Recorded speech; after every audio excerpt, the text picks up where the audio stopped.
Sunrise at the beach, what a beautiful sight. Until you look down. Recently, we've experienced massive amounts of rain, and with it, massive amounts of litter washing down our rivers and onto our beaches. Litter in our country is an ongoing curse. You can also call it trash, garbage, or rubbish. I like the word rubbish because it describes the situation perfectly.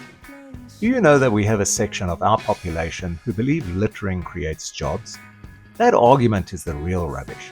I mean, who is going to come here and enjoy relaxing at this beach? I can't see any tourists from abroad coming here and spending money to do that. Do you? This problem, far from creating jobs, is taking money out of our pockets and food out of our mouths. Would you believe it if I told you I'm standing at a world-renowned surfing spot on the bluff in Durban, South Africa called Cave Rock? This should be paradise.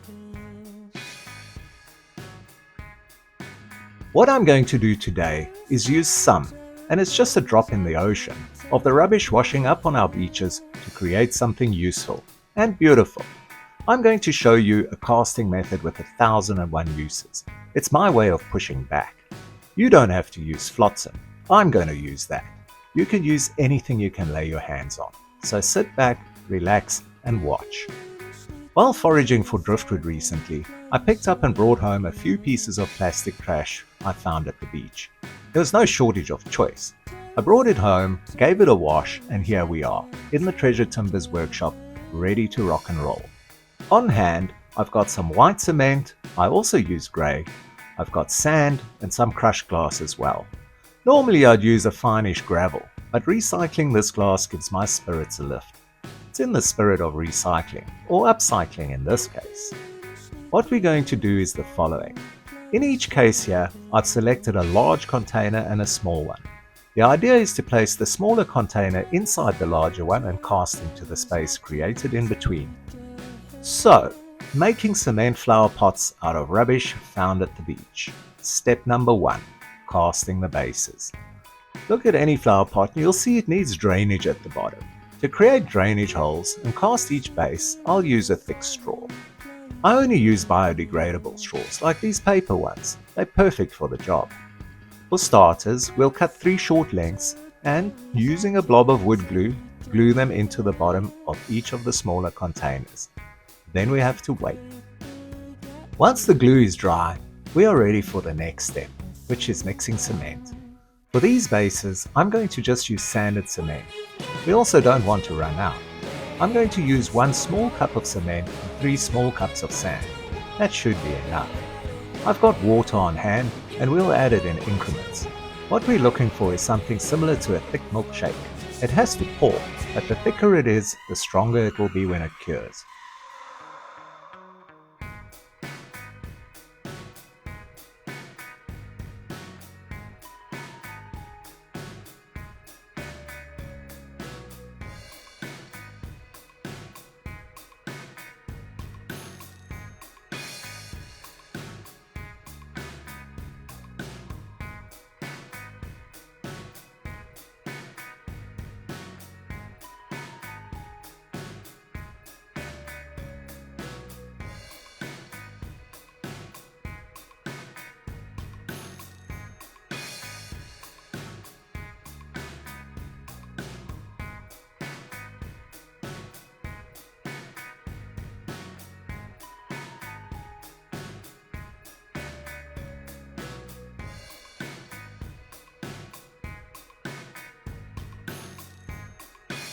I don't want the water to evaporate before the cement gets a chance to cure, so I'll cover them up and leave them for at least 24 hours.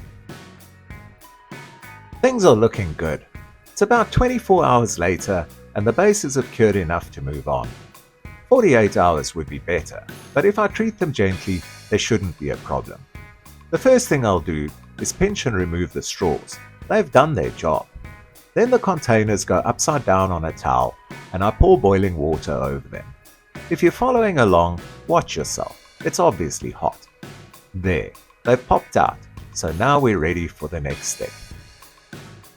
Making cement flower pots out of rubbish found at the beach. Step number 2, casting the pots.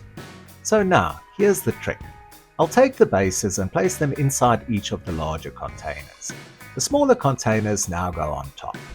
But if I were to pour water in here now, the smaller container would float up, would it not? It would be exactly the same with concrete. So we have to add ballast. I'm going to use beach sand, there's no shortage of that. There, that's better. Now when I pour the concrete into the cavity, the smaller container will stay put. I told you there's a trick. Everything's ready for the main event, mixing the concrete and casting the pots. I can't wait to see how they come out. But now it's time for a quick word of advice. Ratios are more important than measures. If I need more or less concrete, I can mix it up using smaller or bigger cups. I can tailor quantities very easily this way. For this step, I'm using a ratio of 1 cement to 2 sand and 3 aggregate. As I mentioned earlier, aggregate is usually gravel, but I'm using this glass. A shout out to Ryan and Max, of course. This broken glass is a byproduct of their business, and they always put some aside for me when I need it. Thanks, guys.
It's not quite 48 hours, it's more like 42 or 43, but I think that should be enough.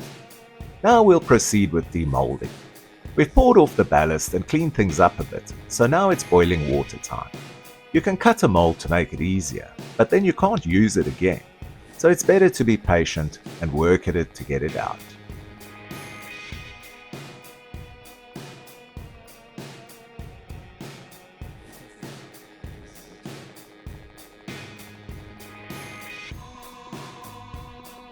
I think this was the easy one.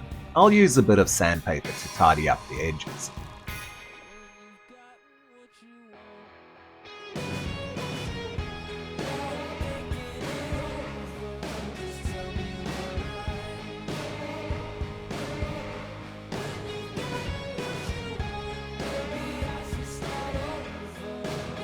This one was much harder, but I managed to get it out. Now for the big one.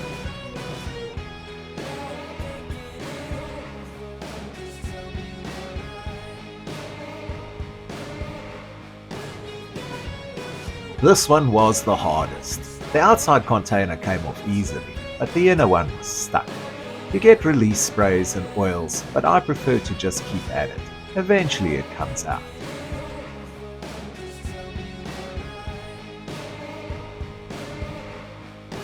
So there you have it, 3 beautiful pots.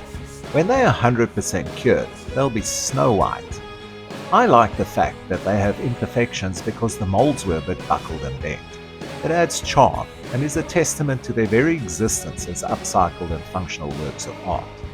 There was litter on the beach, and now there are these pots. As for the molds, if you clean them and look after them, you can use them over and over again. How cool is that?